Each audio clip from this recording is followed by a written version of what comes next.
Question. Ilan sa inyo ang kilala si Quine? Doon sa nandito? Raise your hands. 1, 2, 3, 4, 5. Hindi lahat. Kung ako ang tatanungin nyo, si Willard Van Orman Quine, who used to be the chair of the philosophy department of Harvard for almost 30 years. Si Willard Van Orman Quine, siya yung nag-iisang Amerikano na philosopher na lahat ng fields ng philosophy ay na-influence. You name it, ethics, metaphysics, philosophy of science, logic, mathematics. Lahat yan, na-influencehan niya. One way or the other, directly or indirectly. In a sense, you might call him a great philosopher. Kasi, by definition, na-influensyahan nga yung lahat ng fields ng philosophy. Now, I'm talking about Western philosophy. But by the very nature of Western philosophy, one way or the other, na-influensyahan din yan yung other philosophies elsewhere. Now, ano yung balak natin gawin? Normally, ang gagawin ng mga magle-lecture kay Quine or some other philosophers, they'll read a paper. They'll prepare a paper, preferably publishable, and then they'll read it. Sa akin, iba yung style ko eh. Kasi ako natuto kina Ver Enriquez, kina Alfredo Lagmay, kina Dr. Salazar ng History Department. Kami yung mahilig sa ang tawag nila ay Pilosopiyang Pilipino.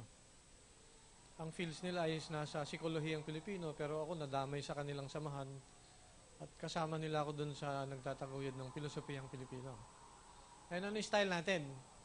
Kasi pwede niyong kilalanin si Quine or some other philosopher by studying their works and studying their debates with other authors. Pwede natin gawin yon.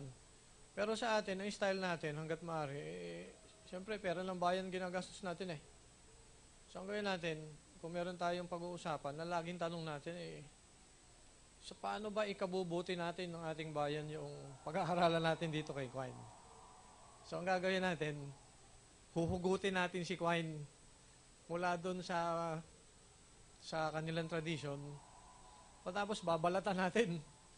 Kasi masyadong maraming laman eh. Masyadong maraming bitbit. Ang ititira lang natin, yung magagamit natin dito. Parang yung ginawa ng mga Hapon sa China, kinuha nila yung kung anong makukuha sa China, tapos tinabasan nila at nang natira lang yung magagamit nila sa Japan. Sana mauso sa atin yan. Ngayon, hindi ko itatanggi na ang ating pinag-uusapan ay galing sa kanluraning tradition. In fact, yung aking title nung tinanong ako noong mga organizer nitong forum na ito, ano yung title? On Quine. Kaya ang aking style On Quine kasi gusto ko rin ipaalam na may tradition akong sinusundan doon sa West. Ang unang-una nating masasabing analytic philosopher siguro sa Western tradition ng modern times ay si Hobbes. May sinulat siyang analysis ng meaning in relation to politics, ang title Of Speech. Tapos, a little over 100 years later, sinagot naman siya ni John Locke, ang title ng kanyang paper Of Words. And then so many years later, 2 centuries later, somebody had to talk about kung anong pinag-uusapan ni Hobbes at saka ni Locke regarding the nature of meaning and speech and how it affects our lives, how they affect our lives. So, sinagot naman sila ni Gottlob Frege on Sense and Reference or Sinn und Bedeutung. Pagkatapos, si Frege naman sinagot noong isang British philosopher, si Bertrand Russell, ang title, On Denoting. Pagkatapos, sinagot siya almost a little over 50 years later ni P.F. Strawson, ang title, On Referring. Yung kanilang mga pinag-uusapan, hanggang ngayon, pinag-uusapan pa natin. Si Quine, interesado dyan, doon sa thread ng conversation na yan from the time of Hobbes hanggang ngayon. Paliwanag natin mamaya, pero nandyan yung tradition natin. Pero in the case ng sinabi ko kanina, ano bang gagawin natin? Ang gagawin natin, huhugutin natin yung mga sinasabi ni Quine, tapos tatabasan natin o babalatan natin, na ititira lang natin yung importante. Pero paano natin malalaman yung importante? Ang sukatan natin, yung meron tayo dito, mga pangangailangan natin dito. Yan ay sa totoo lang, pinaliwanag na noon pang panahon ni Dr. Ricardo Pascual. Si Dr. Ricardo Pascual, by the way, ay isa sa pinakasikat, kung hindi man ang pinakasikat na chair ng department natin sa filosofiya. Napakalaki ng kanyang impluensya, saka ako na lang paliwanag sa inyo kung gusto niyo tanongin one of these days. Pero, klaro sa kanya, kahit na siya isang scholar na kilala sa Harvard, alam niyo, si Dr. Ricardo Pascual, siya isa sa kauna-unahan sa buong mundo na nagsulat ng libro on mathematical logic. In fact, ang libro niya sa mathematical logic ay malimit nung panahon niya, pinapansin ni Bertrand Russell. At yan lang ang mathematical logic na libro na isang Asyano na nandoon sa Harvard University nung panahon nila na laging ang nire-refer ni Bertrand Russell mismo. Pero kahit siya ay ganun kasikat at ganun kahusay sa mathematics, ang kanya interest lagi ay sino? Yung ating mga Pilipinong mga bayani kagaya ni Jose Rizal. Kaya ang kanyang magnum opus para sa kanyang sarili ay mga may kinalaman kay Jose Rizal. Yung isang libro niya, titled The Philosophy of Rizal. Paborito niyan. Ngayon, yung kanyang isang tinuruan na sumunod sa kanya na napakasikat din, siya yung nagtayo ng Islamic Studies natin. Si Dr. Cesar Adib Mahul. By the way, si Dr. Pascual, yung kanya isang estudyante, siya yung nagtayo ng School of Economics. Yung kanya isang estudyante, siya nagtayo ng Asian Center. Yung kanya isang estudyante, siya nagtayo ng Islamic Studies. Yung kanya isang estudyante, siya ang kauna-unahang Dean ng College of Arts and Letters.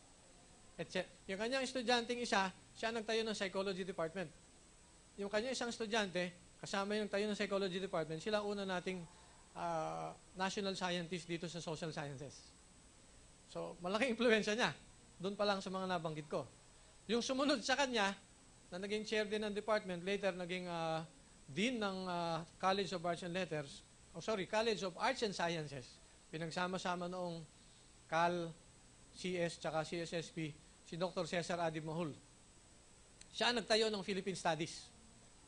Yung ating ngayong programa all over the country, ng tawag natin Philippine Studies, siya nagpasimula. Siya rin nagtayo ng Islamic Studies. Yung kanyang hilig, kagaya ni Cesar Adib Mahul, ay magsulat sa filosofiya na may kinalaman doon sa mga bayani natin. And yan, tradisyon na yan, gusto ko rin ipagpatuloy rito Mukhang nakakalimutan natin So, huhugutin natin si Quine. Ano ngayon ang ating pag-uusapan? Itong ating century ngayon, ang tawag natin ay Age of Information Communication Technology. Yung naunang century, ang tawag dyan ay Age of Space Exploration. Yung naunang century, 19th century, anong tawag dyan? Tawag dyan ay Age of Inventors. Panahon na Nikola Tesla, Thomas Edison. Yung space exploration, panahon ni Neil Armstrong. Ngayon, panahon ni Bill Gates, ni Steve Jobs. Paano tayo magiging competitive sa panahon na ito? Isang pamamaraan, kailangan natin lisanin yung ating mga dating kaisipan. Kailangan nating tawiran yung ating mga bakod sa paligid natin. Bakod na itinayo ng kultura ng, wag naman magagalit, kultura ng simbahan. Kultura ng simbahan na hanggang ngayon, yung ating batas pinakikialaman sa maraming pagkakataon. Ngayon, anong kinalaman nito kay Quine? Pag-usapan natin, pero mamaya na. Ang dami-daming ginawa ni Quine, nakita nyo naman. Hindi nyo masyadong mababasa, but I will read them for you. Note, for the sake of brevity, only Quine's most notable publications are listed. Actually, almost every year meron siyang lumalabas ng libro or essay or a number of essays. Pero for our purposes, we will highlight some of them na importante sa atin. 1953, nagsulat siya ng libro From a Logical Point of View. Importante sa atin yan. And then later, nagsulat uli siya, alright, 1966, 1969, Ways of the Paradox and Ontological Relativity. Itong dalawang sinulat niyo na ito, especially itong Ontological Relativity, importante sa atin, 1969, 1966. Pagkatapos, pumasok yung kanyang sinulat noong 1978, wala rito. 1978, may pinublish silang libro, ang tawag The Web of Belief. The Web of Belief. Tapos, 1981, may sinulat siya, Things and Their Place in Theories, nandun sa libro niya, Theories and Things. Tapos, 1990, 1995, dalawang libro niyang sinulat bago siya namatay. Namatay siya year 2000. Dalawang sinulat niyang libro bago siya namatay, napaka-importante rin sa atin. Yung sinulat niyang mathematical logic na libro, yun yung sinulat, isa sa mga unang-unang libro nung panahong ang mathematical logic ay napakabata pa. Kung natatandaan nyo, mathematical logic ay pinropose noon ni George Boole 1860s. Pero it was only in the 1890s, sa panahon ni Frege at saka ni Russell, na nailatag yung first order logic. And then it was only 3 decades later na nahasa at nailatag yung tinatawag nating quantification logic among other things. So, 1940s, yun pa lang yung, parang sabihin natin, teenager pa lang yung mathematical logic. And yet, batang-bata pa si Willard Van Orman Quine, kasama na siya doon sa mga malalaking taong, mga sikat na involved sa mathematical logic. Now, nung panahon niya, 1940, ang sikat noon, alam naman natin, yung logical positivism, di ba? Na nangangarap na ma-unify ang science using the universal language of logic. Presuming na merong universal language ang lahat ng sciences. Na ma-unify lahat ng sciences into a single system using the language of logic. Apparently, sa simula, si Quine ay bagamat malaki ang temptation na maniwala sa logical positivist, simula pa lang si Quine ay nagdududa na. Kasi nung nagtuturo siya ng mathematical logic, 1940, to his surprise, akala niya madali lang eh. Dahil mahusay siya sa mathematics eh. Mismong yung mga Diyos ng mathematics, si Russell at si Whitehead, kinriticize niya doon sa dissertation niya eh. And then nung nagtuturo na siya, nagulat siya na hindi pala ganun kalinis, hindi pala ganun kaplansyado ang mundo ng mathematics. Na-realize niya yon nung sinulat niya yung libro ng mathematical logic. So, eye-opener sa kanya yon. In fact, doon sa libro niya na yan, later, dinibati siya ng mga ibang mathematicians. Ngayon, dahil doon, marami siyang naisip. Later, sabihin na lang natin, later, na-realize niya na kailangan tingnan natin yung pangarap ng isang universal language for logical positivists. At dyan lumabas, later, 1952, pero pinublish sa libro, published as an essay first, then later as a chapter of a book, Two Dogmas of Empiricism. Palagay ko sikat na yan dun sa mga matatandang estudyante ng philosophy. Sino sa inyo hindi familiar with Two Dogmas of Empiricism? Huwag na kayo mahiya, dahil ako third year na nun, hindi ko pa rin alam eh. Alright, dalawa lang. Doon sa Two Dogmas of Empiricism, kasabayan ng paper ni Carl G. Hempel, nilabas noong 1951 and 52, na sinasabi nila, mukhang hindi mangyayari ang pangarap ng logical positivist movement na ma-unify ang science into a single system. Siyempre, mga sikat na tao yan, yung members ng logical positivist movement. Si Einstein kasama dyan, si Ernst Mach kasama dyan. Yung mga sikat na scientists at saka philosophers nandyan. Pero, etong mga batang philosophers na ito, including si Quine, sinasabi nila, palagay ho namin, sabi nila doon sa matatanda, palagay namin, mali kayo eh. Dahil maraming on theoretical grounds alone, sabi nila, maraming hindi pwedeng mangyari doon sa pangarap ninyo. Now, this was one of the two essays na nagsabi na mukhang hindi mangyayari yung pangarap ng mga logical positivists. By the way, let me warn you, na nag-criticize si Quine, doon sa logical positivist movement at saka doon sa concept ng universal language for science. But it does not necessarily mean na lahat ng sinasabi ng logical positivist ay hindi gusto ni Quine. Nagkikriticize lang siya, pero hindi niya sinasabing lahat ng sinasabi ng logical positivist mali. Katunayan, sa ngayon, and even during the lifetime of Quine, inabot pa niya, hindi natin maidi-deny na yung pangarap ng mga logical positivists ay right there and there in front of you, yung World Wide Web. Kung titingnan nyo mabuti, yung maraming sinasabi ng logical positivist movement, yan na yung foundation ng tinatawag nating World Wide Web. Yung very description na gustong mangyari sa ilang programa ng logical positivist, hindi natin madi-deny, embodied in the internet, in the World Wide Web. So, ulitin natin, even Quine in him, despite being a critic of logical positivism, he never said lahat ng sinasabi ng logical positivism ay mali. Now, two dogmas of empiricism, hatiin natin sa dalawa yung paper. Yung una about distinction between analyticity and analytic statements and empirical statements. Iba-brush aside ko na yung area na yan kasi para sa akin at para palagay ko dito sa atin sa Pilipinas, mas importante yung diskusyon doon sa second part ng paper niya. Yung first part ng paper niya, marami pang controversies na pag-uusapan na sa totoo lang, kahit naman malaman natin, sa tingin ko, wala namang masyadong paggagamitan natin dito eh. So, kung gusto nyo, basahin nyo na lang yung kalahati ng papel, yung first part. Papaliwanag ko yung second part. Doon sa second part, isi-simplify ko. Huwag na nating pag-usapan using the technical terms na ginagamit nila. Doon sa second part, sinasabi ni Quine na no scientific statement can be taken in isolation. Sa totoo lang, yung statement na yan, ang tawag natin ngayon ay Duham-Quine thesis.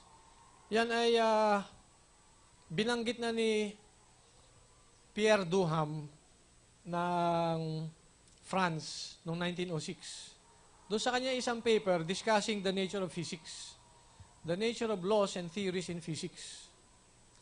Yung si Pierre Duham, by the way, at saka yung kanyang kabarkada, si Henry Poincaré, si Pierre Duham was a physicist, well known for his theories in thermodynamics.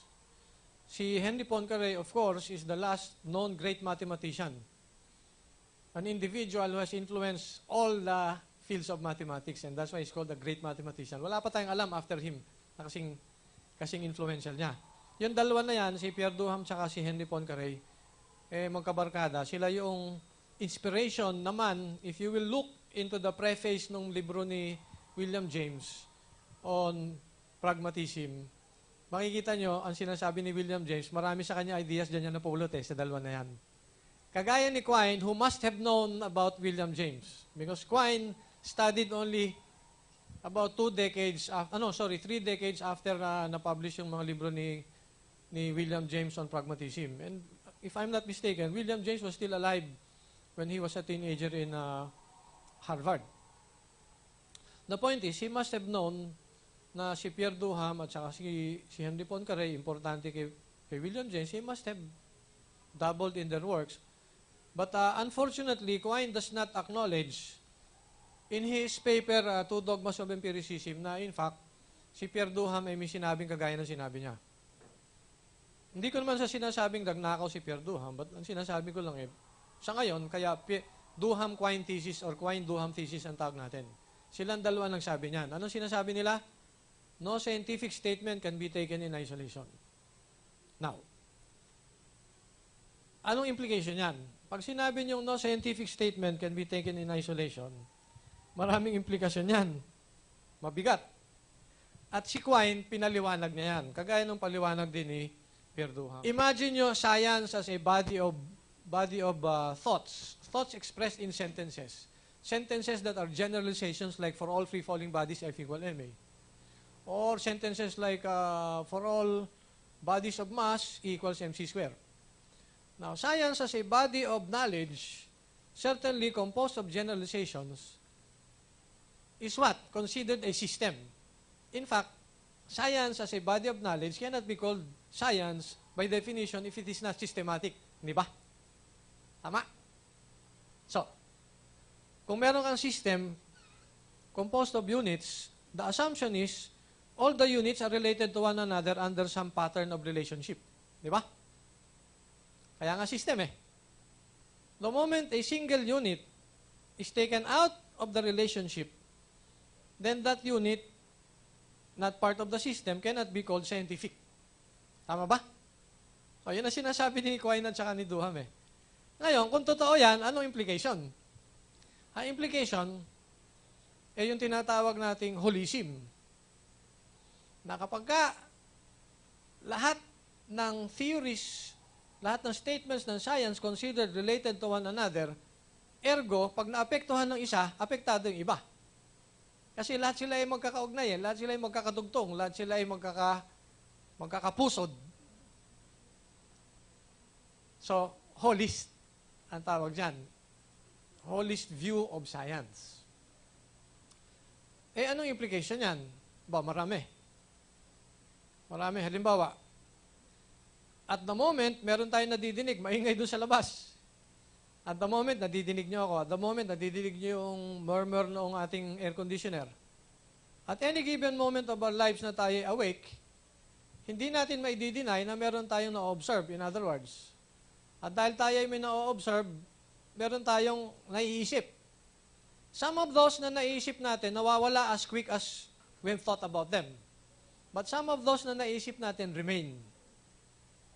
And some of them remain for so long, they become central beliefs. Like the belief that what? That for all free-falling bodies, F equals ma. The belief that you get burned when you touch fire.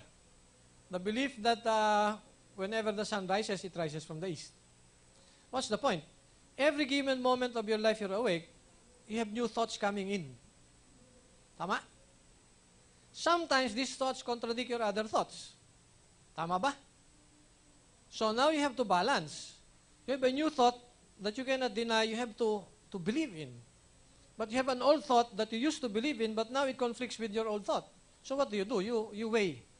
Sometimes, after you weigh, you maintain your old thought and your new candidate, you forget about.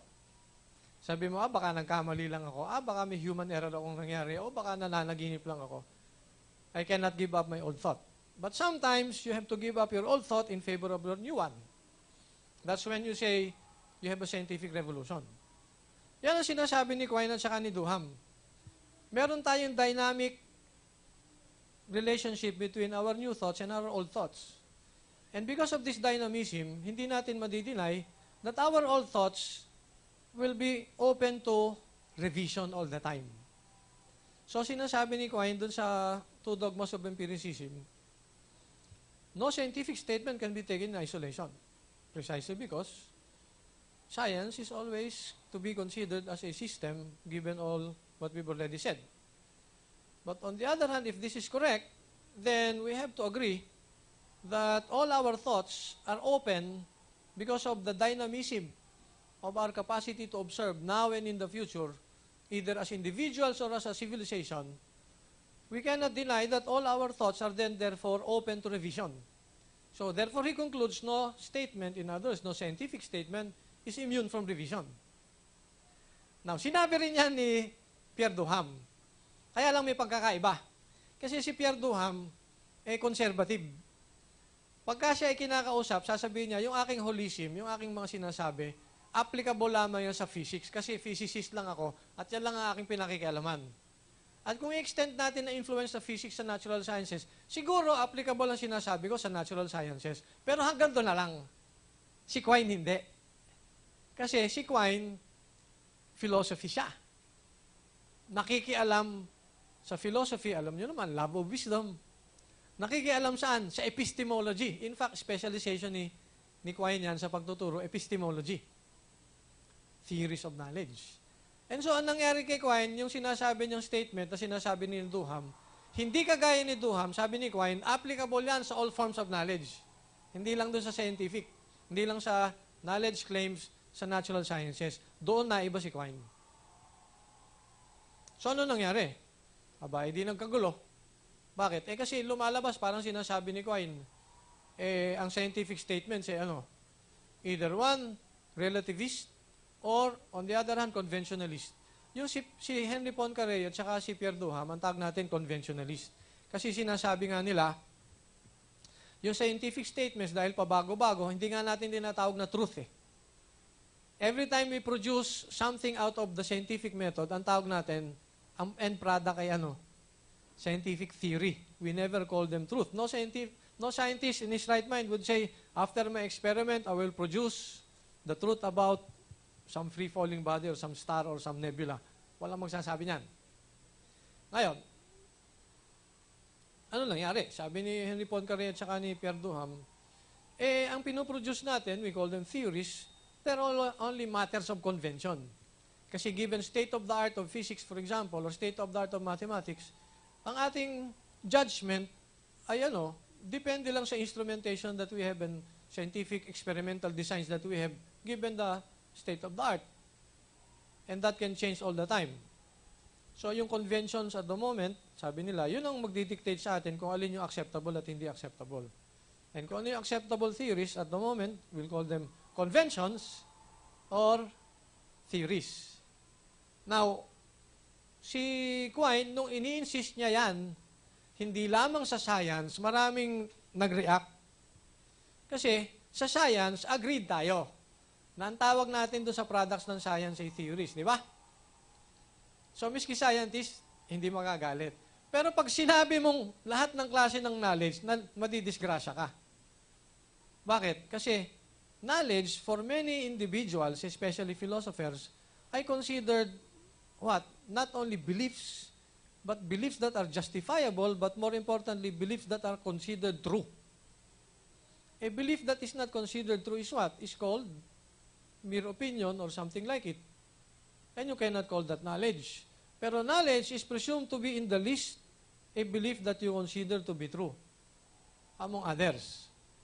Now, nag-react sa kanya yung maraming philosophers. Ang isang philosopher noon na mahusay din sa science at mathematics, na philosophy rin ang interest, si Adolf Grünbaum. Si Adolf Grünbaum, sabi niya, kung totoo yung sinasabi mo, any statement can be held true come what may.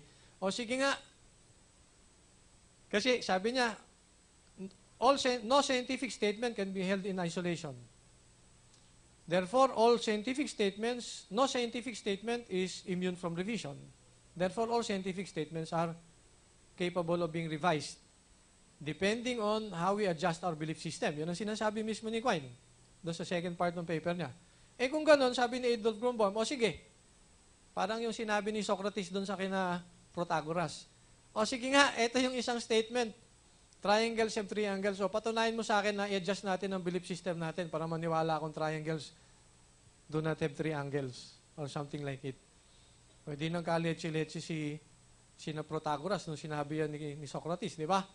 Sinabi rin ni Adolf Grünbaum yan. Sabi, sige nga, patunayan mo na hindi ako mamamatay pag tumalon ako mula doon sa ano nga ba yung mataas na building doon sa New York? Empire State Building, na hindi ako mamamatay. Sige nga, patunayan mo, adjust your belief system so that will be true. Or that will not be true. So, sabi, nagulantang si Quine. Pero sabi ni Quine, hindi mo ako naintindihan Sabi ni Quine, ang sagot dyan, napakasimple.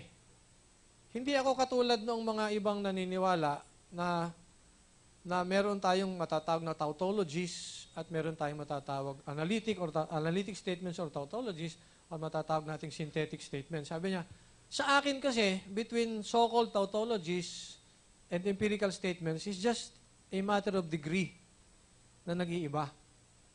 Such that sabi niya, doon sa sinasabi kong no statement is immune from revision, sinasabi ko yan, that's only true in the trivial sense, in theory. Pero in the real world, siyempre, from theory, papunta sa real world, sabi niya, nag-iiba yan It's a matter of degree. Babalikan natin yung debate na yan, pero dahil doon sa sinabi ni Quine, dumami ang mga nagkaroon ng interest sa history of science. All of a sudden, doon sa 1950s, ang dami-dami mga estudyante sa Harvard University na from physics or mathematics, nagsishift papunta ng philosophy. And papunta ng philosophy and history of science. Excuse me. Anong nangyari? Mamaya natin balikan, puntahan muna natin yung ibang sinasabi niya. By 1960, yung sinimulan niyang debate, klaro na sa maraming estudyante na, bagamat pwede natin i-criticize si Quine, batay doon sa criticism ni Socrates, halimbawa kina Protagoras sa mga sophists, hindi pa rin natin mababrush aside ang sinasabi ni Quine na na dynamic ang nature ng knowledge. Dynamic, especially ang nature ng scientific knowledge. Now, ano epekto niyan? Noong 1960, naglabas siya ng isang paper, later isang libro, Word and Object. Noong 1960, pinag-uusapan na yung conventionalism and later on relativism. Now, let me repeat, si Quine critic siya ng relativist. So, hindi siya relativist, ha? Si Quine, critic din siya ng conventionalist. Pero isang uri ng conventionalism. Mamaya natin babalikan. Pero, etong sinasabi natin dito, sa word and object, pinakita niya yung tinatawag nating indeterminacy of translation. Imagine niyo, sabi ni Quine, kayo ay anthropologist. Pumunta kayo sa isang tribe. Yung tribo na yan, wala pa nakakadiskubre. All of a sudden, tuwan-tuwa ka as an anthropologist, you're a pioneer in one field of research, so may notebook ka, pumunta ka doon sa village, tinitingnan mo lahat ng ginagawa ng tao doon. Ito ngayon nangyari. Pagpunta mo roon sa sa village, nakita mo, yung mga villagers, tuwing may nakikitang rabbit, paano ba mag-drawing ng rabbit? Kunyari lang ang rabbit na. Tuwing may nakikitang rabbit, sinasabi nila gavagay. Gavagay. May necklace na babae, merong rabbit foot o rabbit tail, sabihin ay gavagay. Pumunta sa kitchen, merong niro-roast na rabbit, sasabihin gavagay. Merong soup na kakainin, ay gavagay soup. And so on and so forth. So may tumatakbong rabbit, sabi ay gavagay. So ikaw naman, si anthropologist, ano isusulat mo? Commonsensically, sasabihin mo, rabbit means gavagay, di ba?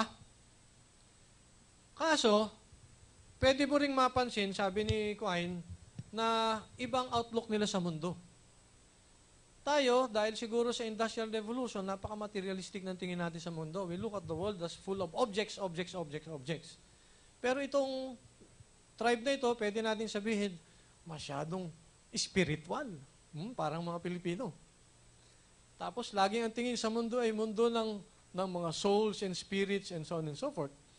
So that, in a manner of speaking, given their syntax, given their language, when they point to an object, they'll say, object with this or that spirit. So, pwede rin natin sabihin na, when they point to an object, it's not just an object over yonder na ipinopoint mo, sasabihin na spirit existing in that object or something like it. So, sabi ni Quine, pwede naman na instead of saying rabbit, sasabihin mo, rabbit spirit. Gavagay means rabbit spirit or rabbit soul or rabbit spirit presence or rabbit spirit existence or rabbit spirit presence. And so many other possibilities. Ang tanong ngayon ay ganito. Sabi ni Quine, how will you be able to decide ano yung tamang translation from one language to another? And because we are bilinguals, alam na natin ang sagot. Now, when you translate from one language to another, there is gain or loss of meaning.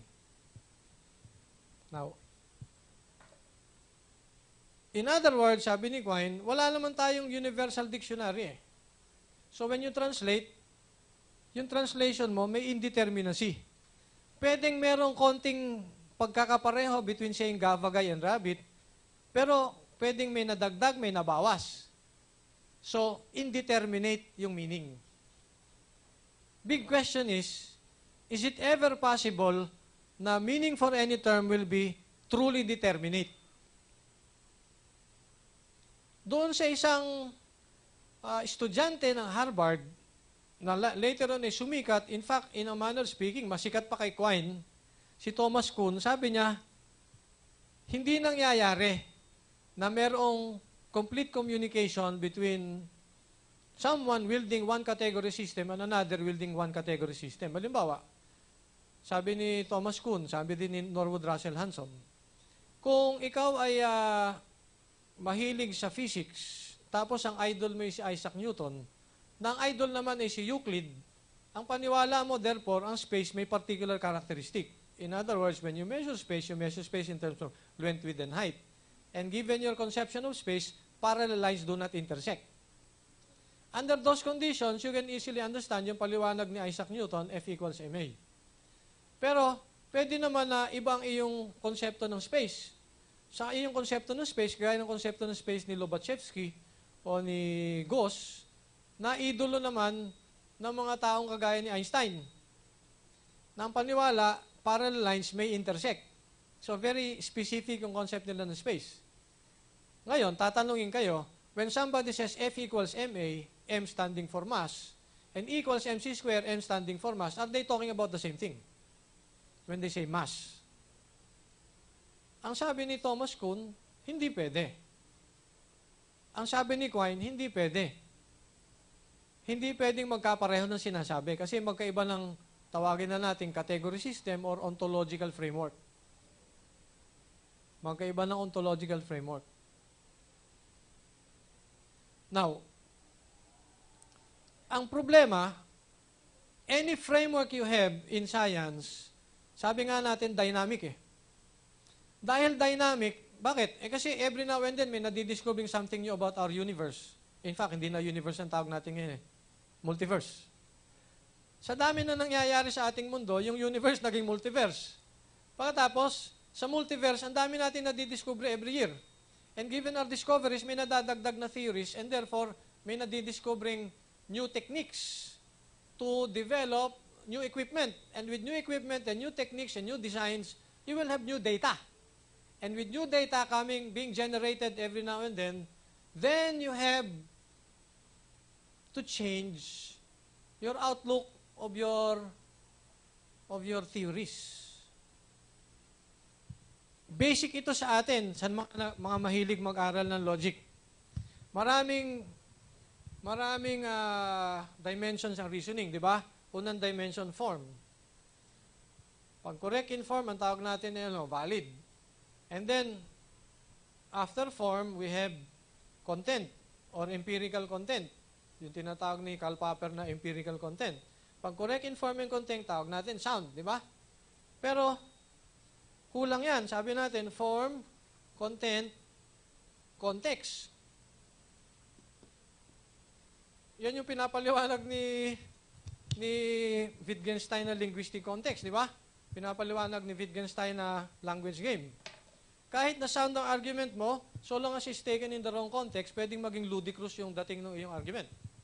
Now, similarly, ang sinasabi natin at sinasabi ni Quine, kaya nagkakaroon ng indeterminacy yung meaning ng ating mga terms and therefore yung meaning ng ating mga theories. Kasi, yung context ng science, continuously nagbabago eh. Walang pagkakataon na hindi nagbabago. So pag tuloy-tuloy ang pagbabago, inevitably, you do not only say underdetermined yung iyong theory, expression natin, underdetermined. In fact, indeterminate pa. Indeterminate pa. Pag-usapan natin underdetermined. When you have a theory, yung theory na yan, hindi mo pwedeng i-isolate from other theories. Yan ang pinag-usapan natin, di ba? So, theory X, or sabihin natin theory H, H na lang. From H, we derive a prediction. What we do in laboratory conditions, we negate, for example, the prediction, should we conclude not H? Hindi. Ang nangyayari, when you have an hypothesis, it is always in conjunction with a system. Yung system mo, may involved na theory A, B, C, whatever these theories are, marami yan eh, walang katapusan. In fact, on a daily basis, may nadadagdag, may nababawas dyan. Ngayon, ano mangyari? From H and S, you derive your prediction. If you negate your prediction, you either say not H or not S. But then when you say not H or not S, sabi mo not H or not A or not B, Pilkingdom ka, walang katapusan. Indeterminate, underdetermined ang scientific theories natin. When something goes wrong in your experiment, the most that you can say is something has gone wrong. Where has it gone wrong? You will never be able to come up with that conclusion distinctly out of your empirical data. Because your empirical data will always be incomplete. Yun ang sinasabi natin. Kasi nga, dynamic nga yung belief system eh. Dynamic nga yung scientific world. So maraming nadadagdag. Marami ring nababawas. Habang may nadadagdag, pwede nga merong ginagawang eksperimento ngayon tungkol doon sa state of the art, pero by the time natapos mo eksperimento na yun, nabawas na yung mga dating ninenegate mo or nabawas na yung dating pinaniniwalaan mo, nadisgrasya ka na, di ba? Walang katapusan yan. Yung dagdag bawas na yan. So, ang sinasabi ni Quine, kung totoo ang sinasabi niya na scientific theories involve category systems, involve specific meanings for terms, yung meanings ng terms na yan, nagbabago continuously. Therefore, sabi niya, ang mangyayari dyan, ang ating theories will always be either underdetermined or indeterminate. Later on in his life, noong 1995, paghihiwalay niya yung concept ng underdeterminacy at saka indeterminacy. But for the moment, sabihin na lang natin, noong 1960, sinasabi niya, ito yung discovery ko. Lahat ng scientific theories, kagaya nung ini-imply nung panahon ni Henry Poincaré at Pierre Duham, ang lahat ng scientific theories, maraming kakulangan. Maraming kakulangan. At hindi na tayo maaasang mapupuno pa at any given time in the future, yung kakulangan nila. So, hindi lang underdetermined, indeterminate. Kasi pag sinabi nyo in the future, hindi na mapupuno. Di indeterminate na nga, wala nang katapusan yung pagiging underdetermined. Pag-uusapan uli natin mamaya. So, lumalabas, parang nagiging relativist si Quine. Pero mind you, all this time, ini-insist ni Quine, ako empiricist pa rin ako. Ang sinasabi ni Quine, sinasabi ko lang ang empirical data as basis for any judgment. And therefore, experience as basis for any judgment beyond science. Kasi pinag-uusapan na natin hindi lang scientific community. Pagdating kay Quine, pinag-uusapan niya knowledge in general. Ang sinasabi ni Quine, lahat ng knowledge claims in general, kailangan pa rin yung ating evidence from experience, from observation. Kaya lang sinasabi niya, kulang. At yung kakulangan na yan, sa tingin niya, wala nang katapusan. Pero hindi niya sinasabing hindi kailangan ng empirical data. Hindi niya sinasabing hindi kailangan ng judgment on the basis of experience. Noong 1960, sinabi niya yan, indeterminacy of translation, indeterminacy of meaning, underdetermination of scientific theories. 1969, lumala pa ang usapan. Paano lumala ang usapan? Sinasabi ni Quine, ibasura na natin yung ating konsepto ng epistemology bilang mga philosophers. Kasi, malaking problema. Isisimplify ko na lang uli, ha? Kasi ang importante naman sa atin, hindi sa makausap natin yung mga Amerikano, importante sa atin yung makagamit natin dito. Ang sinasabi ni Quine, hindi natin maidi-deny na meron tayong konsepto ng truth. Miski si Quine, sasabihin niya yan, hindi ko i-deny yan. Kaya si Quine, galit doon sa mga original na conventionalist. Yung mga nagsasabi na scientific theories are mere conventions in the commonsensical meaning of the term convention. Sabi niya, mali yan. Kasi, mismong si Henry Poincaré, meron siya isang libro, kine-claim niya, in a manner speaking, scientific truths are conventions. Sabi ni Quine, mukhang may mali sa sasabihin mong truth and then truth is conventional. Sabi niya, hindi pwede yan In that sense, si Quine, critic siya ng mga conventionalist. Pero kung hindi siya conventionalist, di baka sasabihin ng iba, relativist siya. Even worse. Relativist ba si Kuhn? Kita niyo yung title ng kanyang libro, Ontological Relativity. So, ontological relativity, itong sinasabi niya. Hindi natin maidi-deny na iba-iba tayo ng wika Even sa scientific community, iba-iba ng wika. Yung si Niels Bohr, iba yung kanyang interpretation ng mathematical terms compared, for example, kay Einstein. Yung si Niels Bohr, Nobel Prize winner ng 1921 for physics. Si Einstein, Nobel Prize winner ng 1920 for physics.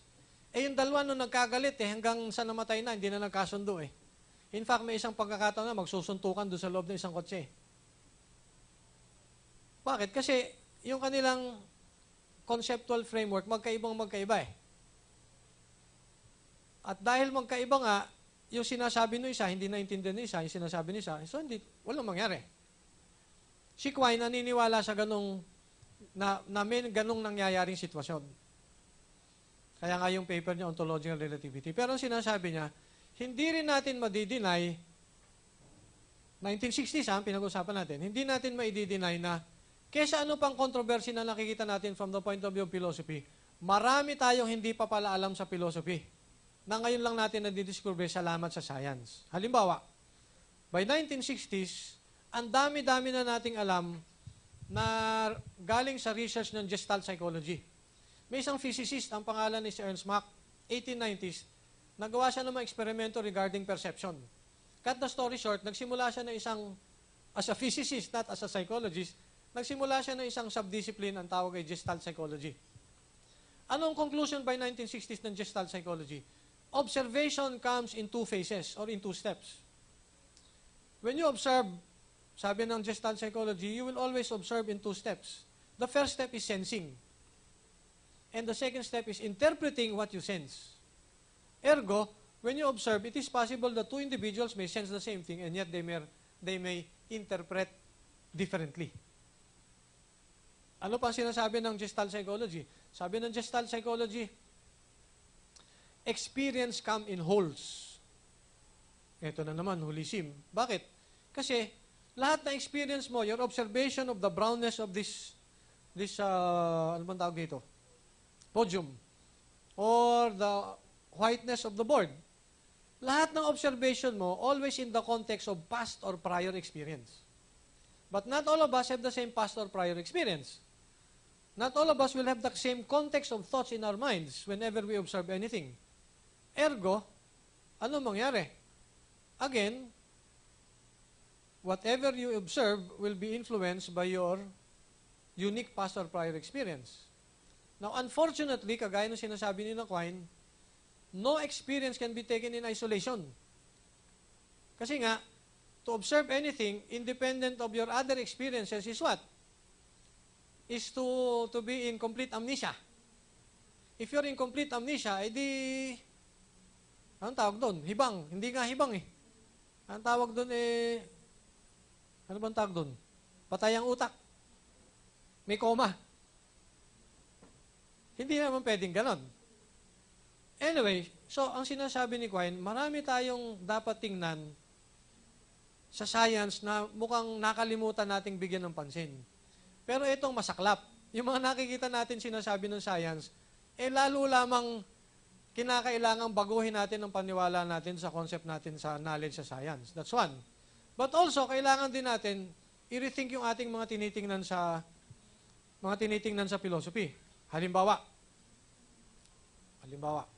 again, sa philosophy, klarong-klaro sa epistemology, ano yung ating mga questions about the nature of knowledge. Tama? Now, when we think of knowledge, klarong-klaro, we think in terms of beliefs. Tama? Now, we distinguish between different kinds of beliefs. Beliefs that you have no proof for, you embrace them by faith. What do you call them? Well, you can call them religious beliefs or opinions. Pero some beliefs are not simply believed out of faith, but are actually believed out of evidence, yes? You believe that that board is white. Why? Because you can see it's white. In other words, some beliefs are preferred than other beliefs precisely because they're true. Anyway, sa epistemology, central ang justification of beliefs. But more importantly, central sa justification of beliefs, ang nature of truth. Ever since, miski noong panahon Descartes, sino ba yung mga sumunod kay Descartes? Spinoza, Leibniz, hanggang sa panahon natin, ngayon, namatay na si Quine, pinag-uusapan pa natin. When you talk of epistemology, when you deal with the discipline of epistemology, central lang issue ng justification ng truth. Hindi ka pwedeng mag-discuss ng nature of epistemology independent of truth. Yes? Itong problema ni Quine, hindi naman natin sa ating sibilisasyon matatanggap na hindi knowledge ang science. In other words, scientific knowledge. Tama ba? We cannot deny the existence of scientific knowledge, yes? But on the other hand, the practice in science by scientists incompatible with our concept of truth. In the world of science, the world of the scientific method, what do we produce? We produce what? Theories. Now, do we believe these theories? Do you believe that for all free-falling bodies, F equals ma? Yes, we do. Do you believe them to be true? Medyo. For the moment, given the state of the art, that's why we call them theories or temporary truths. Yes. Ergo, merong rift between our commonsensical belief and our concept of knowledge given the tradition in epistemology and the practice in science. Now, either you continue your practice in science, let go of your traditional concept of truth, or you relativize it. But a relative concept of truth will always lead you to contradictions that we have already known since the time ni Socrates tsaka ni Protagoras. So, sabi ni Quine, di ganito lang gawin natin. Yung traditional na epistemology, baguhin natin para maging compatible with science. Thus, the expression naturalized epistemology or epistemology naturalized. In other words, ang dapat mag-adjust, hindi yung science. Ang dapat mag-adjust yung philosophy. Ang dapat mag-adjust yung epistemology. Kung noong unang panahon, ang central issue ng epistemology ay truth, baka siguro i-brush aside na lang natin yan. Kaya nga halimbawa, yung isang pilosopo, si Thomas Kuhn, dun sa kanyang last 9 paragraphs ng kanyang libro, anong sabi niya? We may have to set aside our belief that science is bringing us closer and closer to truth. The most that we can say of science is that it's becoming more and more complex, but never is it at a time, any time, indicating that the state of the art in science is closer to truth than the other earlier states of science. Hindi. Bakit? Kasi alam na natin sa science, what used to be acceptable may be brushed aside and then revived. And then brushed aside again and then revived. Kagaya ng atomic theory. Diba? Pinulapos ni Leucippus, nakalimutan. Pinulapos ni Democritus, nakalimutan. Tapos pinulapos ulit. Ngayon, kinakalimutan na naman. So, sabi ni Quine, kung tama yung sinasabi niya earlier na no scientific statement is immune from revision, therefore what? Kailangan i-adjust natin yung paniwala natin ng pag-aaral ng knowledge na mag-adjust sa science. Kasi hindi natin mag-iba pang science. In fact, sabi niya, mas maganda pang pag-aralan natin ang epistemology from the point of view of science. Kaya nandyan yung film. Ano yung film na pinanood natin? Yung Bonobo. Bonobo na marunong magsulat, marunong gumamit ng language, marunong ng induction, marunong ng reasoning. Tanong, naniniwala ba kayo sa mga sinabi ko? Bonobos are capable of reasoning. Yes. Bonobos are capable of building language including handwriting. Yes. Do they have knowledge? Yes. Are they familiar with the issues of truth? As discussed in the Bible, as discussed by philosophers such as William James and Charles Sanders Peirce? No. Do you remember ito para dun sa mga senior students. Are you familiar with the arguments of Alfred Tarski? Well, doon sa mga estudyante ko sa logic dati, tsaka yung mga estudyante ko sa logic ngayon, matututunan nyo later. You can actually develop a language where truth as a term does not exist. Or false as a term does not exist. Elementary lang yan eh. But of course, pag-usapan na lang natin sa logic. But just take my word for it, take the word of Alfred Tarski for it. You can have a language where you do not have the term true or the term false. If you agree with me that artificial intelligence is possible, the kind of intelligence that we have used to program, for example, that spacecraft that has landed on Saturn. Naglanding na tayo ng spacecraft sa Saturn, one of the moons of Saturn eh.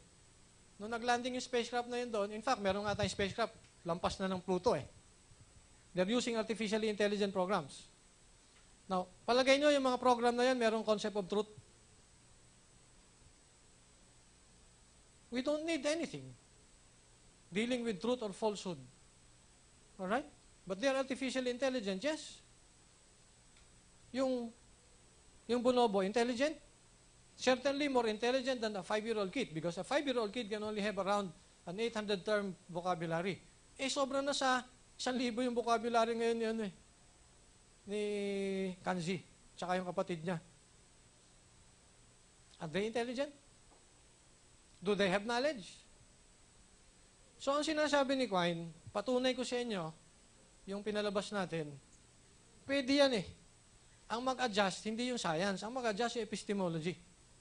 Baka sa epistemology, we have always been asking the wrong questions. Noong una niyang sinabi yan, walang masyadong maniwala kasi hindi pa lumalabas yung primate research results In fact, may isang primate research, yun yung pinakita yung sign language kanina, di ba? Pinatay nga nila yung program na yun Kasi maraming religious universities ng mga scholars, binanatan yung project sa primate research Kasi unfortunately, sa kultura natin, sa Pilipinas, at kultura ng mga ilang community sa United States, nandun pa rin yung paniwala man is created in the image of God. And he's so unique that he's the only one who can reason and he's the only one who can wield language. Dahil dyan, wala nga nagre-research sa atin sa artificial intelligence Wala nga interesado sa primate behavior Meron ba? Sino sa inyo nangangarap na pagkatapos ng philosophy will specialize in the issues involving artificial intelligence? Raise your hands. Primate research. Logic. Philosophy of science. Ang hilig ninyo, huwag naman kayo magagalit, ang hilig nyo yung safe side ng philosophy. Nung panahon namin, kasi panahon namin sa amin, pardon the expression, sanay kami sa 5, 4, incomplete, whatever. Kasi yung mga teacher, pangkaraniwan talaga yung mga gagong teacher kagaya ko, pardon the expression, na ang daming ibinabagsak. Ay pag hindi mo sinunod, talaga ibabagsak ka, walang pakialam. So, pangkaraniwan sa amin yon. Kayo, pagpasok nyo, expectation nyo, dapat naging honor kayo kasi ang daming nagiging honor Noong isang pagkakataon nga, halos 10 yung nakasuma cum laude sa amin, hindi Ang baliktad So, it did not matter whether mataas ang grade namin, hindi. Ang importante kung ano yung matutunan namin. So, we would take such subjects as organic chemistry, comparative anatomy. Kasi, if you are to go into the nature of knowledge, you have to know anatomy, you have to know ano yung mga findings niya na Antonio Damasio. Are you familiar with him? Antonio Damasio and his wife, both doctors, have now changed our worldview of what man is all about thanks to their research in neurosciences. Anyway, one of these days, pag-usapan natin yan. But the point is, sinasabi ni Quine, may incompatibility between our concept of truth and therefore our concept of epistemology and practicing science. Hindi mo na mag-give up on science. So, i-adjust mo yung epistemology para maging compatible. Or, if you like, ibasura mo yung epistemology. But of course, we will not do that because even science is interested in the nature of knowledge.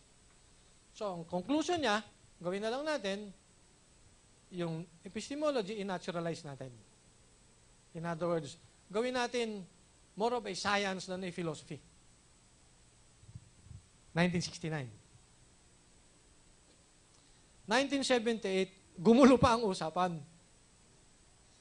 Bakit gumulo ang usapan? Kasi kinailangan nila ng isang libro, kasi nung panahon na yon, nag-iisip ang Harvard na baguhin ang kanilang general education program. Parang tayo. By the way, binago nila pero binalik nila sa dati. Tayo, binago natin, pero hindi pa natin binabalik sa dati. Yung Harvard University, naglabas na isang libro na gagawin nilang Introduction to Philosophy. Ang author si Quine. Ang Introduction to Philosophy nila na libro, yung Web of Belief.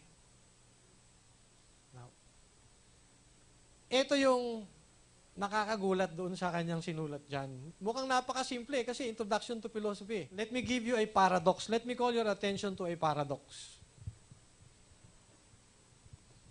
Again, pinapakita rito kung ano yung problema sa epistemology as we traditionally know it. Maraming naniniwala, you have knowledge. Alright? A body of beliefs related to one another in some system, okay.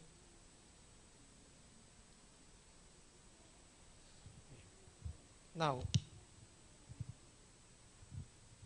talk about this podium. There is a writing implement on it, yes. There is a laser pen on it, yes. Laser pointer on it, yes. There's a notebook on it, yes. There are so many things on it. These are therefore the truths that you can say of all this podium. All the truths that you can say of this podium, yes. We can imagine the whole truth about this podium is a body of so many things we can say true of this podium, yes. Part of the whole truth about this podium is the whole truth about this room, yes. Part of the whole truth about this room is you're in here, yes. Now, part of the whole truth about this room is certainly part of the whole truth of this table, yes? Tama? Part of the whole truth about this room and this table is in fact part of the whole truth about Quezon City and Metro Manila and Luneta, yes? By the way, part of the whole truth of Luneta is Jose Rizal is over yonder, yes? And there are so many truths we can say of Jose Rizal over yonder in Luneta, yes? Part of the whole truth of Jose Rizal in Luneta is the whole truth about this laser pointer, yes? In fact, part of the whole truth about this table is the whole truth about this multiverse. Yes? Now imagine a theoretical situation where all the truths you can say of the entire multiverse, you can say it in a list. We will call that the whole truth about the universe. Maybe God knows it. Alright? The usual assumption is when you have knowledge, your knowledge is moving in the direction of that truth. Yes? Approximation of the truth. Now, ito yung problema ng mga empiricists in the usual sense. Halimbawa, yung mga logical empiricists, they will insist you have a belief, a generalization, whatever it is, a scientific theory, and the theory is tested against empirical data. And empirical data is supposed to be the sole referee of whether you will accept the theory as objective or not. Your standard of objectivity. Now, your standard of objectivity, mag-isa lang yan, empirical data. Right? And empirical data is supposed to represent the whole truth about the universe. Now, ito ngayon ang tanongin natin. Supposing you have knowledge, ito yan, science. Or sabihin natin, general knowledge, including science. If truth is something that your knowledge must fit, then how do you know where it is? If truth is something that your theory must correspond to, in other words, your knowledge must correspond to, then truth is not part of knowledge because you have to correspond to it. Yes? Tama ba? In other words, there is a presumed dichotomy between knowledge and truth. And the purpose of science is what? To discover the truth about nature. Yan ang sabi ng isang empiricist. What's the purpose of science? To discover the truth about nature. Medyo may problema yan. Because if the truth about nature is not part of your knowledge, how do you know where it is? But if you know where it is, then it is already part of your knowledge. You cannot correspond to it because it's already part of your system. Yes? So there is the problem. To dichotomize between truth and knowledge is what? Untenable. Now, dito nagkakaproblema yung relativist. Alam nung relativist na yung traditional concept of truth hindi compatible with our concept of knowledge. But the relativist, like the empiricist or the realist, may problema. Bakit? He cannot live in a world without truth. Parang, kunyari, crush na crush mo si Lady Gaga. Ay, alam mo, hindi mo mapapang-asawa, hindi mo maliligawan, hindi ka man lang makalapit. Ay, anong gagawin mo? Eh, meron tao, hindi makapaniwala na hindi niya mapapakasalan si Lady Gaga, eh di naghanap ng kamuka. Kasi he cannot live without Lady Gaga. Parang ganun din yung relativist. If you cannot get what you want, get something like it, similar. So, you discard truth in the traditional sense, but then you replace it with what you call relativized truth.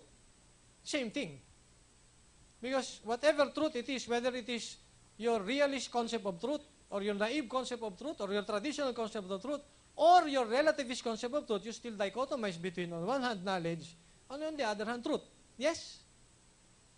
Iniba mo lang, nirelativize mo lang, nireconceptualize mo lang. Problema pa rin. Because if your concept of relative truth is beyond knowledge, how do you know where it is? If you know where it is, then it is not something that you can correspond to. It's already part of your system. Panya? Doon sa work ni Quine sa Web of Belief, lumalabas, yung empiricist at yung relativist, they are guilty of the same error. Panya? Dichotomizing between on one hand knowledge and truth on the other hand. Whether you call it the realist concept of truth or the naive concept of truth or the relativist concept of truth, you still dichotomize. And to dichotomize, sabi ni Quine, that's untenable. Any question?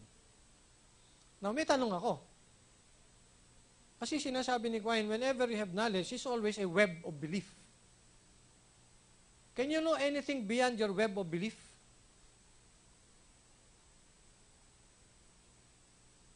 Sasagutin natin yan later. But the point is, lalong gumulong usapan. Pero lalong sumikat si Quine. 1981, sabi ni Quine, noong una ko pang sinasabi sa inyo na ang nature ng language at nature ng knowledge better viewed from the point of view of science. Ito may kinalaman sa debate niya kay Chomsky. Pero mamaya natin pag-usapan si Chomsky. Ano yung theories and things? Or things and their place in theories? Sinasabi ni Quine doon sa kanyang libro, Theories and Things, ang chapter 1 ay Things and their place in theories. Anong sinasabi niya? Lahat ng concept natin sa language, sa mga languages natin, lahat yan, nagmumula lang yan sa ugnayan ng sensory stimulations. All knowledge, in other words, at the very bottom, according to Quine, begins with coupling of sensory stimulations. Meron ka isang sensory stimulation, meron another, yung dalawa niya nag-couple.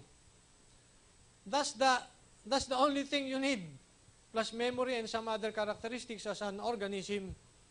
That's the only thing you need to be able to develop knowledge. Coupling of sensory stimulations. At ipinakita niya yan doon sa kanyang paper, Things and Their Place in Theories. Pinakita niya step by step paano mangyayari.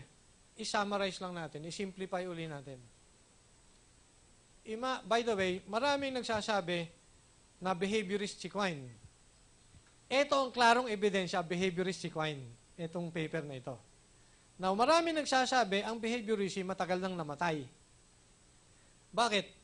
Kasi, anong assumption ng behaviorism? You have a blank mind, and then your experience will write on it, like the empiricist.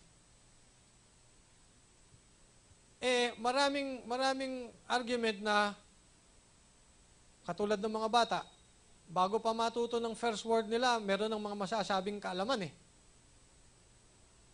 wala pa namang nasusulat. Ang experience sa kanila, wala pa na silang experience, etc. Well, balikan lang natin yung issue ng behaviorism muna, no? In terms of empiricist point of view. When we say experience, pwedeng experience ng individual. Pero pwede rin experience ng species. Now, ang experience ng species, nakasulat din yan sa memory. Pero yung memory ng species, saan nakasulat? Doon sa chromosomes. Pero kung ano mang nakasulat sa chromosome, experience pa rin yan. Experience ng species throughout the centuries. Alright? In that sense, justifiable pa rin yung behaviorism in many ways. Now, balik tayo sa behaviorism ni Quine. Sinasabi ni Quine, imagine nyo, kunyari lang, baby ka, meron ka nalalasahan. So, may sensory stimulation yan. And then, as nalalasahan mo, meron ka rin naaamoy. Pwedeng amoy ng mother mo. Ano yung nalalasahan mo? Milk of your mother. Ano yung naaamoy mo? Smell of your mother. Or, nalalasahan mo, pero may nakikita ka rin. Ano yung nalalasahan mo? Milk. Ano yung nakikita mo? Milk. Now, what's the point? As a child, ang unang mangyari sa'yo, i-couple mo yung sensory stimulation. Now, whenever there is something white, there is something that you can taste. Or whenever there is something you can smell, there is something you can taste. Nakukopol yan. Sa ganung pagkakataon, sinasabi ni Quine, yung coupling ng sensory stimulation ay, for our purposes, sabihin na lang natin, animalistic. Walang pinagkaiba, ako lang gumamit ng term, no? Walang pinagkaiba doon sa coupling of sensory stimulation sa mga animals. Kagaya ng mga aso ni Pavlov. Kilala niyo ba si Pavlov? Yung nagtitinda ng taho sa FC Walk. Now, anong gusto nung sabihin ni Quine? Sa ganong pagkakataon, ang mga bata, parang meron silang one-word sentence. For our purposes, when you say a sentence, you have a subject, you have a predicate, and you have a copulant between the subject and the predicate. Pero for purposes ng infant, sabi ni Quine, siguro yung mga infant, ang tingin nila ron sa whiteness, coupled with say, sweetness ng taste, is a sentence. Paano nangyari yan? Ganito yan sabi ni Quine. Una muna, magkakaroon ka ng coupling ng sensory stimulation. Na-couple mo yung whiteness with taste, whiteness with smell, smell with taste, and then so many others. Na-couple mo yung amoy ng tatay mo doon sa tabako at saka yung itsura ng tatay mo, na-couple mo yung... So, ang unang-unang mangyayaring skill ng isang individual to couple together by habit, sabi nga ni David Hume, to couple together sensory stimulations. Now, imagine nyo, kayo, maraming kayong pairs of sensory stimulations na na-experience. Ano mangyari?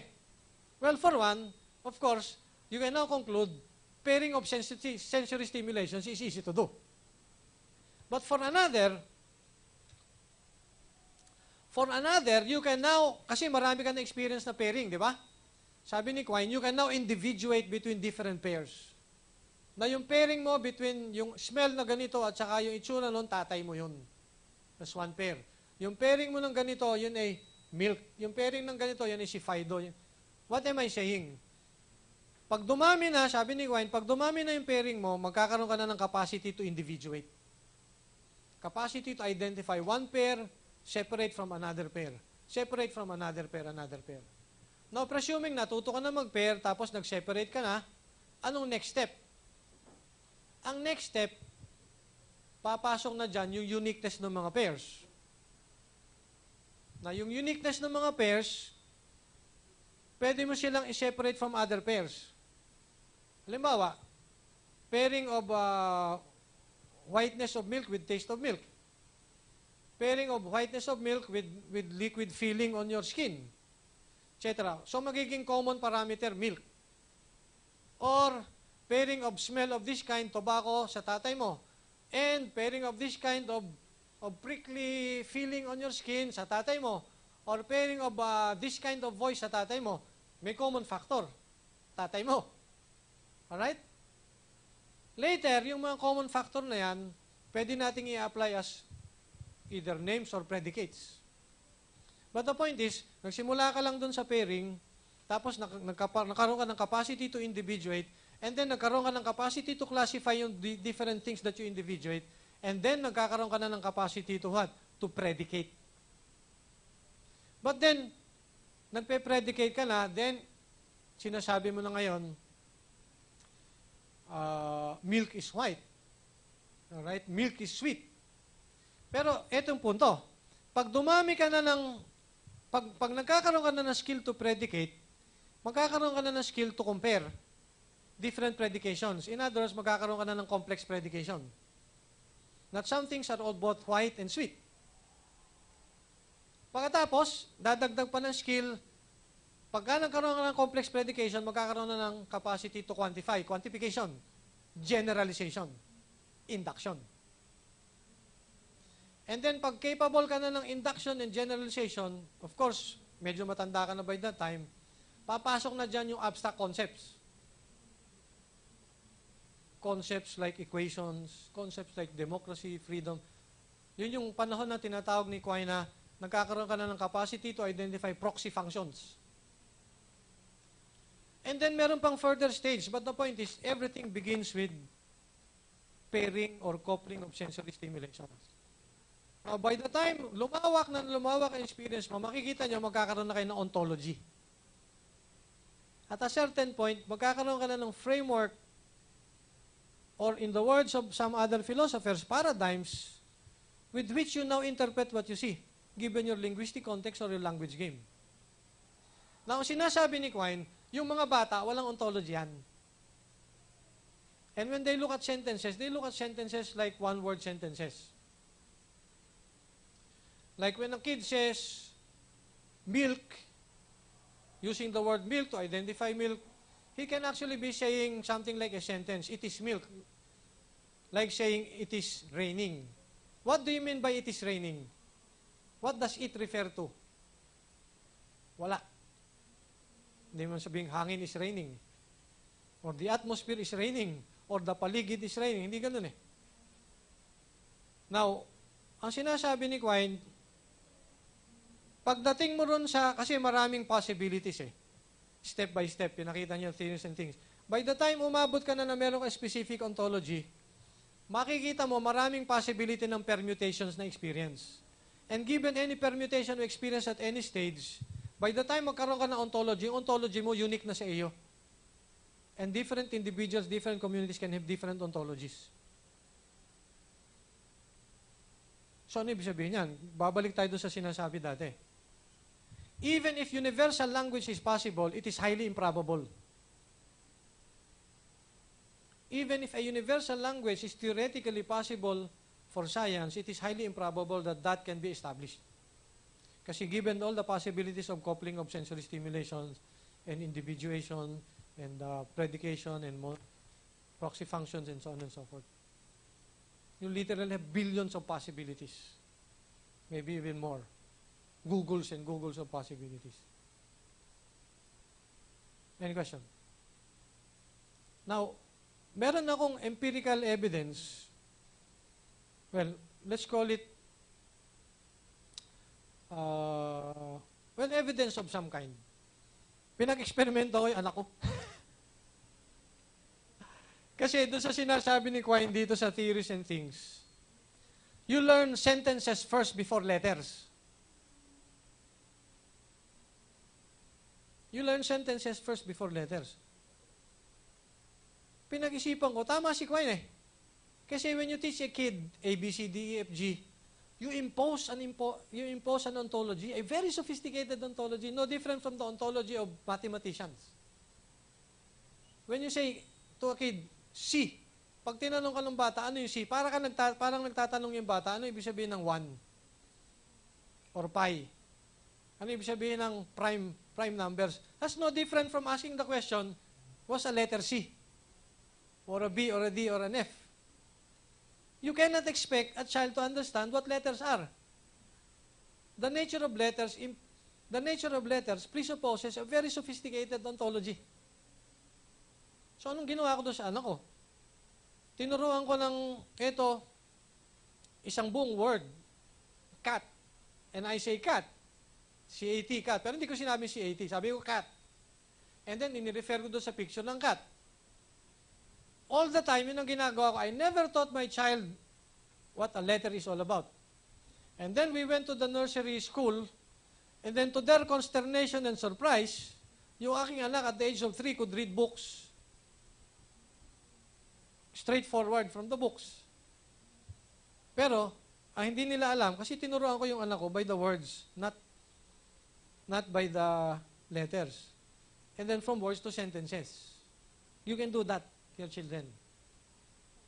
If that is anything, I said to myself, that's evidence na, there's something into what Quine is talking about.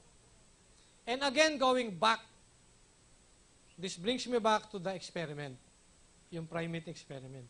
Ganon din ang assumptions nila. It's all about coupling of sensory stimulations. Yung mga lexograms, di ba? Balik tayo dun sa huling libro niya, bago siya namatay. Klaro sa atin, doon sa kanya, doon sa mga sinusulat niya na, he was dabbling with philosophy of science.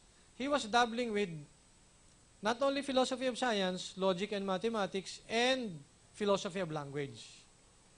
In other words, for Quine, philosophy is all about logic, mathematics, language, science. And kung meron tayong matatag na metaphysics is in the form of ontology, studies in ontology. Hindi niya dinideny ang physics, pero sinasabi niya, kung mag-aaral ka, hindi niya dinideny ang metaphysics, pero ang pag-aaral ng metaphysics, pag-aaral ng ontology, not metaphysics in the traditional sense. Ito ngayon ang isang naging problema. By the time mamamatay na si Quine, noong una kasi, ang tingin natin, yung concept ng underdeterminacy at indeterminacy pareho. Kasi ang ating focus of attention, yung nature of knowledge as is. But let me call your attention to the practice in science. The practice in science is what? Highly functionalist. Ano ibig sabihin yan? When you produce a theory, you do not produce a theory for you to believe that theory so that you can explain. You produce a theory to believe the theory so that you can predict. Explanation comes only secondary. Functionalist, pragmatist if you like, instrumentalist if you like. Very American, di ba? In other words, you have a theory, it's a generalization, it's a statement, it's a sentence. Question, why do you believe that theory? Not because it is true, but because it is useful. Sa epistemology, ang unang tanong why do you believe a sentence? Why do you believe a sentence? Because you believe it to be true. Pag tinanggal mo yung concept of truth sa iyong field of recognition, bakit? Kasi science lang ang pag-uusapan natin. And the world of science is not the world of truth, it's the world of theories. So you now ask the question, if I cannot believe my theory to be true, why do I believe it? Your answer, you believe it not because it is true, but because it is useful for predicting the future. And why are you interested in predicting the future? So that you can have control over your destiny. Because the more accurate your prediction of the future, the more control over your destiny by definition you can have. And that's what we need in this country. That's precisely what we need in this country. Ang Bible, eto na. Ang Bible, napakahusay gamitin for explaining. Kagaya ng focus of attention ng maraming pilosopo noong early modern period na explanation na interest nila. But in the world of science today, where competition is more or less only within the next 18 months, thanks to Moore's law, any computer technology you have will be expected to double in capacity every 18 months. Meaning to say, whatever old technology you have in 18 months is 50% less. And another 18 months, another 50% less. Kaya yung inyong mga cellphone, after so many years, pagka na-hold up kayo, ibabato pa sa inyo yan Dahil doon sa world ng, highly competitive world ng science, very clear, ang importante, yung prediction, hindi yung explanation. Functionalist. Panyo? Now, nung unang ang concentration natin, explanation, ang tingin natin, yung concept ng underdeterminacy at indeterminacy, parang epekto sa ating concept ng science. Hindi. Pag sinabi mo underdetermined, ang sinasabi mo lang, given what you believe now, less ang confidence mo kasi marami pang development na mayayari in the future. That's why you call your theories, or at best temporary truths. You do not call them the truth. The truth about the falling bodies, the truth about the table. Pero pag sinabi mong indeterminate or indeterminacy, you're talking about the possibility in the future. What's the possibility in the future? Baka naman ngayon underdetermined. Pero in the future, pwede pang maging determined. Pero by the time Quine was dying, he was already concluding that the state of science will never be determinate. Scientific theories will never be determinate. Malaking implication yan. Para dun sa mga mahilig sa traditional philosophy and epistemology, parang sinasabi mo, we will never resolve anything to the point of being able to say what is true and therefore what is false. Pag akong tinanong nyo, ano ngayon? You want to know the truth, you go to church. You want to be in control of your destiny sa Filipino nation, come to UP. Yes, that's what we promise you in UP. We promise you theories, tools that you can use to predict. Not all the time, but so much of the time so you have more control over your destinies. So you do not rely on praying doon sa Quiapo, sa Santo Domingo, sa Baclaran, causing everybody's heart headaches for the traffic that you cause, etc. Tapos magpapagulong-gulong lang pala kayo doon sa loob. Paglabas nyo, tataya lang naman pala kayo ng loto at saka wedding. Magbasa na lang kayo ng libro dito sa UP.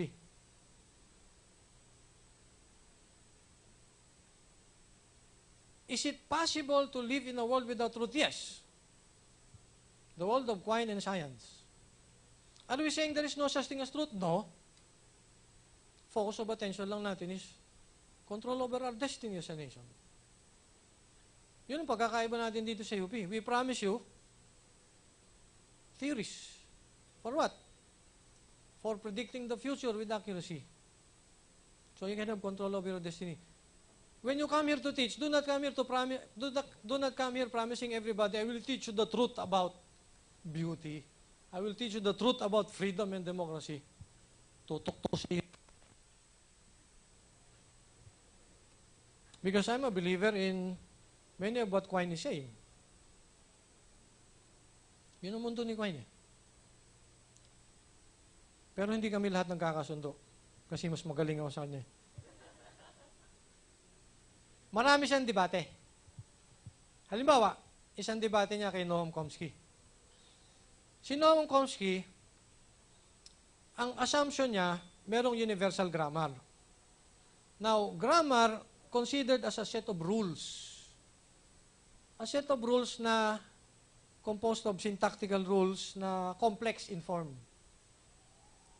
Since noong 1950s na pinopose niya yan, hinahanap pa natin yung complex rules na yan.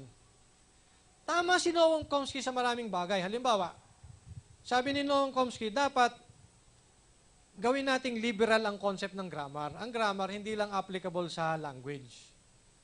So halimbawa, ngayon, thanks to Chomsky, we can talk about the grammar of walking. Bakit? Kasi apparently, pag nagawa ka ng research regarding the anatomy of man and his physiology, you will learn that napakarami specific rules ang sinusundan ng ating mga muscles tsaka mga nerve endings natin.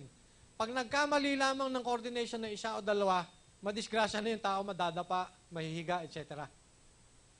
Paano natin nalaman? Kasi thanks to information communication technology, gusto natin gumawa ng robot kagaya ni Asimo. Yung Honda robot na ngayon nakakatakbo, nakakalakad ng hagdanan, etc. Gusto natin mag-develop ng robot kagaya ni Asimo. Ano nangyari? E di, yung robot, ginawa natin ng makinarya na hawig sa ating mga muscles at legs. And therefore, kailangan mo din ng rules, programs, similar to the way we program ourselves. So, na-discover natin. At yung sinasabi nung 1950s at sinasabi nung 1960s, Chomsky, tama pala. You can talk about the grammar of walking. Or if you like, you can talk about the grammar of swimming so far as a fish is concerned. Or the grammar of so many other kinds of or forms of behavior. Alright? Ang pinoproblema lang ni Chomsky, ano yung common grammar or set of rules na supposedly complex, gaya ng complex grammar of rules na sinusunod natin when we walk, that is the foundation of all languages. Hanggang ngayon hindi makita. Ang debate, sinasabi ni Quine, hanap ka ng hanap ng ghost hindi naman mangyayari yan Bakit? Kasi wala namang ganong complex na rules. In fact, on the contrary, instead of looking for complex rules, dapat ang hinahanap nyo yung simple rules. Ano yung simple rules? Like the rules that involve coupling of sensory stimulations. It all starts with that. The simpler, the better, para ka naman hindi marunong ng science. Nandun yung debate ni Quine at Chomsky. That's why importante, basahin niyo yung things and their place in theories. Doon yung makikita, sa aking palagay, tama si Quine At sa maraming programmers, tama si Quine. Kasi sa ngayon, nakikita nyo naman sa internet, di ba? Sila na nagtatranslate ng inyong mga from Chinese to English or Filipino, etc. Dun sa mga trade secrets ng mga programmers, mukhang mas tama si Quine Anyway, may debate dyan, I may be wrong na mas tama si Quine, but may debate dyan kay Chomsky. Yung isang debate kay Jerry Fodor at saka kay Jae-Gwon Kim. Kasi, eto naman may problema si Quine. Kung si Quine tama na science dapat sinusunod natin, dapat nalaman niya to Matagal na eksperimento ito sa sa Gestalt psychology. Imagine nyo, sandali hanap tayo ng panukat. Anyway, lagyan natin dito sa dalawa. Okay? May linyang ganyan. Okay, may straight lines. Kita nyo? Sa totoo lang, to start with, pareho sila ng sukat.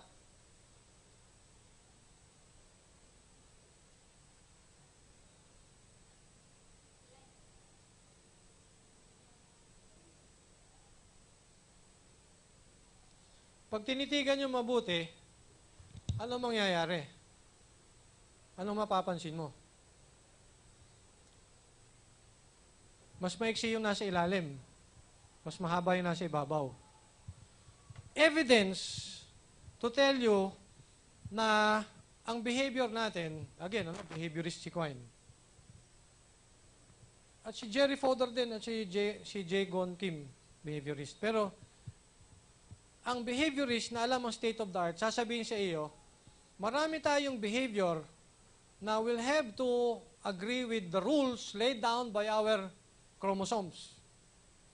Ito isang rule na may kinalaman sa perception. Dahil sa ating genetic inheritance, when we perceive something, yung behavior ng ating mga ancestors na involving rules that have helped them survive in the past, nandun sa ating chromosomes. Yung rules na yan, wala tayong magagawa. They come in the form of modules. If you know computer programming, pag gagawa ka ng isang complex program, pwedeng gawin mo yan module by module. Yung isang module, papagawa mo sa Cebu, isang module, papagawa mo sa Seattle, Washington, isang module, papagawa mo sa Paris, tapos pagkakabit-kabitin mo, ergo you have your Windows program or something like it. Yung human behavior, marami ring rules na involve yung modules.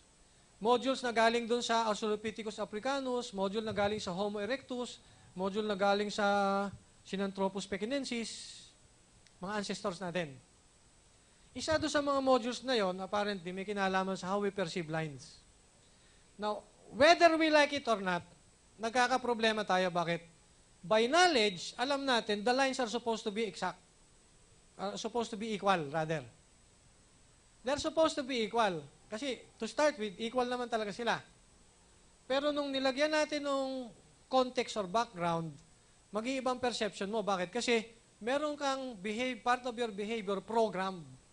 And yung program na yan, wala kang magagawa. Kahit ng pardon the expression, magpagulong-gulong ka sa karsada, nandyan at nandyan yung program na yan. So ano nangyayari? Nagkakaroon ng clash between what you reason and clash between what you feel or what you perceive. Panyo? So what you sense should be equal, pero what you perceive, they're not equal. Because of a rule, a module, or a set of rules na you have inherited through your genetic inheritance, through your chromosomes. Marami tayong ganong klase ng epekto sa behavior natin. In other words, marami tayong nasa isip na whether you like it or not, modular in nature.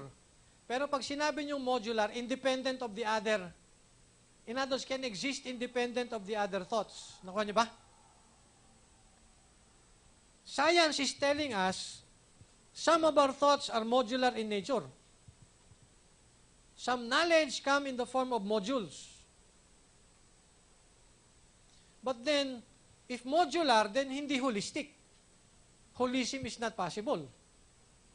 Paano mo ngayon, sabi nung si Fodor at si J. Gon Kim, paano mo i-defend yung holism mo? Sinong holist?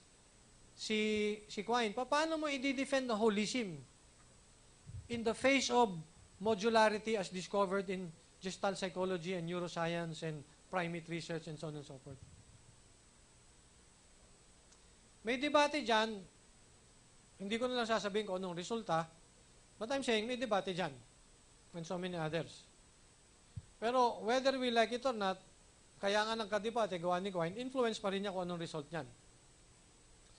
Sa mga nag-aaral sa philosophy, usually ang tendency to go into these debates. Pero sabi ko nga sa inyo, state university tayo, national university tayo eh. Pag nag-aaral kayo, hindi naman interest nyo lang pinag-uusapan eh. Interest ng ating bayan eh. So dapat, kaklaruhin din natin. Ano ngayon kung pag-aralan natin si Quine? Sinabi ko na nga kanina. Una, halimbawa, sa mundo ni Quine, alright, marami tayong pwedeng sabihin na may kinalaman sa atin. Halimbawa, posible pala na ang pinag-uusapan natin sa isang university ay walang kinalaman sa katotohanan, truth about God, truth about the afterlife, truth about whatever, na pwedeng tingnan natin from a point of view ng mundo ni Quine, na ang pinag-uusapan natin ay prediction lang eh. Na pwede kang mag-develop na isang philosophy of education that does not promise anyone the truth about anything. That the only promise you will give is what? You will be given tools that can be used to predict with so much accuracy so that you will have more control over your destinies. A farmer who can predict when the rains will come and the rains will go will certainly have more survival chances than a farmer who does not. It's the same for all of us. Now, if you have such a philosophy of education, na highly defensible so long as you know what Quine is talking about, then perhaps so many of the controversies we've been having between Muslims and Christians, between so-called born-again Christians and Catholics and so on and so forth, they can all be brushed aside. In defense of, sabi nga ni John Locke, toleration. Pero kung kukunin niyo yung opposite, na ang gagawin niyo lagi eh, magbubuo kayo ng inyong community niyo ng inyong mga fellowship, etc., etc., and then telling everyone they're wrong and they're the devils themselves and you're right, etc., then we will be guilty again of over and over again all those controversies that have always stymied such nations as Philippines, Argentina, Guatemala. You know what I'm talking about. Yun ang kamag-anak natin eh.